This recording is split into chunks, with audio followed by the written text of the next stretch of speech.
The power to see God in others. Timeless teachings from Jesus, Hindu sages, Teilhard de Chardin, Rumi.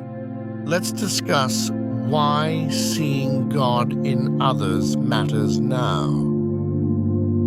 There is a quiet truth spoken across centuries, across religions, across cultures, a truth whispered by saints, sages, mystics, and spiritual teachers, that the way we see others shapes the way we see God. We are unity of consciousness, where we help you to achieve personal and spiritual growth. Today we will talk about the power of kindness in your word, not only in temples, not only in prayer, not only in sacred texts, but in faces, in strangers, in the wounded, in the difficult, in the overlooked. The highest spiritual traditions do not only teach us how to worship God, they teach us how to recognize the divine presence reflected in human beings. Today we explore timeless teachings from Jesus, Hindu sages, the Christian mystic thinker Teilhard de Chardin, and the Sufi poet Rumi, each pointing toward one transforming insight. When we learn to see the sacred in others, our hearts expand, our judgments soften, and our lives become acts of living prayer. Let us begin. Pause, breathe, and listen with the inner ear. Jesus, seeing God through how we treat others, timeless and strikingly true. Jesus placed extraordinary emphasis on how we treat other people as the measure of spiritual maturity. In the Gospel of Matthew, he teaches, "Whatever you did for one of the least of these brothers and sisters of mine, you did for me." This is not metaphor alone, it is spiritual identification. He does not say kindness is like serving God. He says it is serving God. In another teaching, he says, love your neighbor as yourself. And even more radically, love your enemies. Bless those who curse you.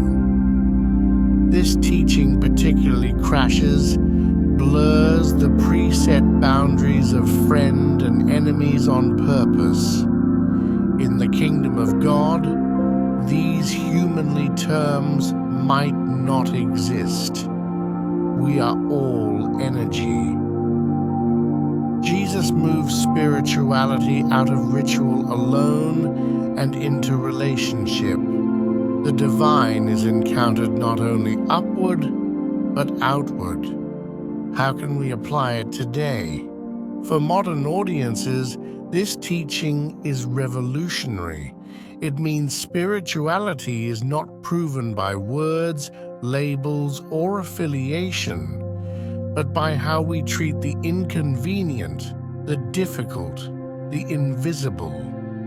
To see God in others today may look like listening instead of reacting, preserving dignity in disagreement, refusing to dehumanize, choosing compassion over superiority.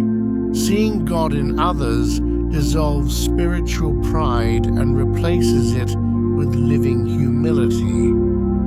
The Hindu sages have their place in history by treating God's creatures as they are, the divine self in all beings. Across Hindu philosophy, especially in the Upanishads and Vedantic teachings, we find a powerful declaration. Tattvamasi, thou art that.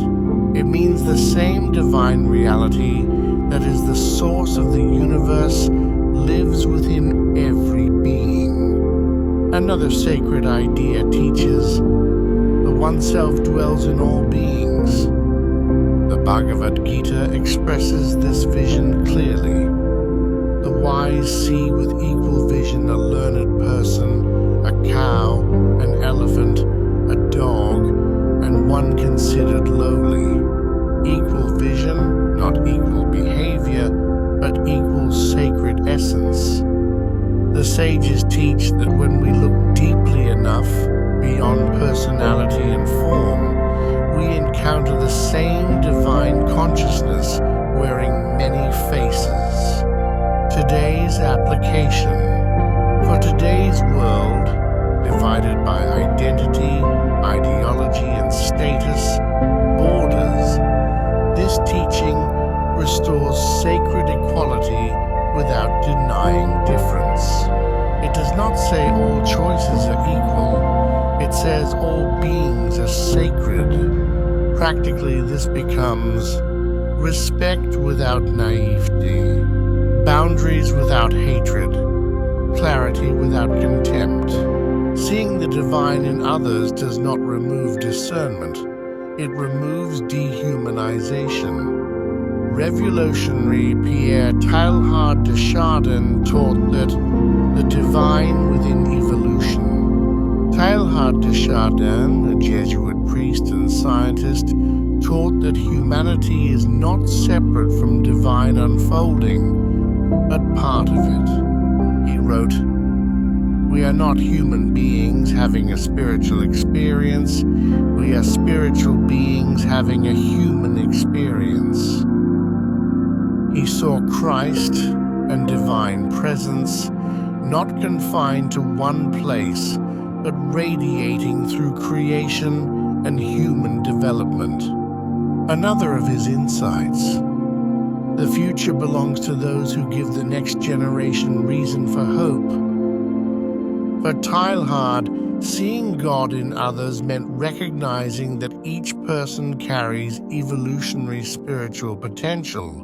Each is a carrier of divine becoming. De Chardin lessons for today. For modern seekers, especially those who value both science and spirituality, this teaching is liberating. It means growth is sacred, development is spiritual. Human dignity includes potential, not just present state. Seeing God in others includes seeing who they are becoming, not only who they are today. It replaces condemnation with patient vision. The amazing poet and mystic with amazing inzgith, Rumi, the beloved in every heart. The Sufi mystic poet Rumi wrote with burning tenderness about divine presence in human beings. He said, "I looked for God. I went to a temple. I found him not. I went to a church. I found him not. I went to a mosque. I found him not. Then I looked in my heart, and there he was." And elsewhere, through love, all pain becomes medicine.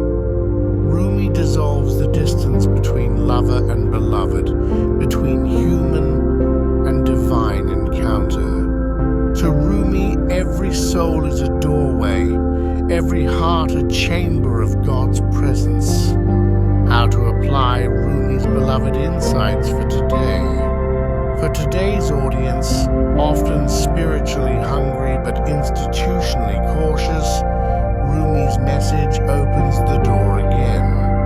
Seeing God in others becomes meeting souls, not labels, listening for essence, not performance, valuing presence over position.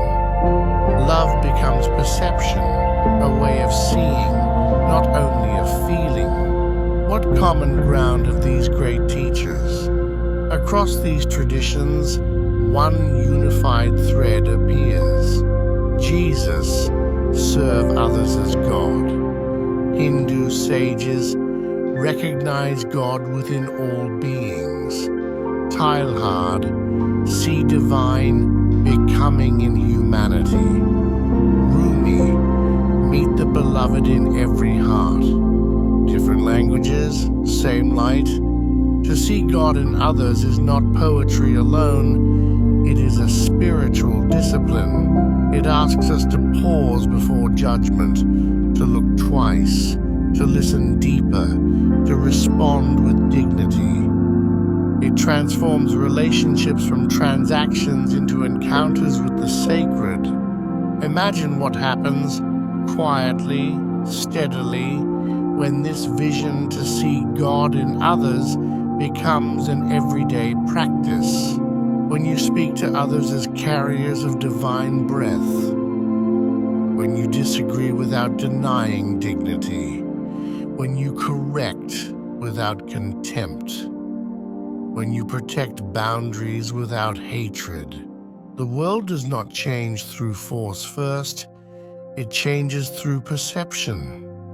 The saints and sages did not become radiant because they escaped humanity. They became radiant because they learned how to see it differently. To see God in others is not weakness, it is spiritual strength guided by love and clarity together. It does not mean saying yes to harm, it means refusing to become harm in return. When you see the sacred in others, your anger slows, your listening deepens, your speech softens, your courage steadies. We are unity of consciousness where we help you to achieve personal and spiritual growth. And something else happens quietly. You begin to see the sacred in yourself more clearly too. Because perception is reciprocal.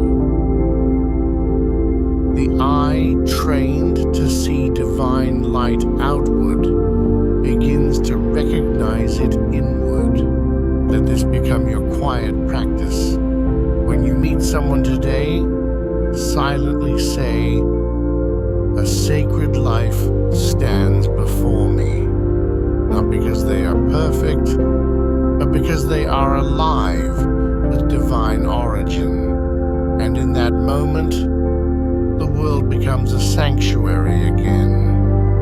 Pause, breathe, look gently upon the next face you see. You may be looking at a reflection of God,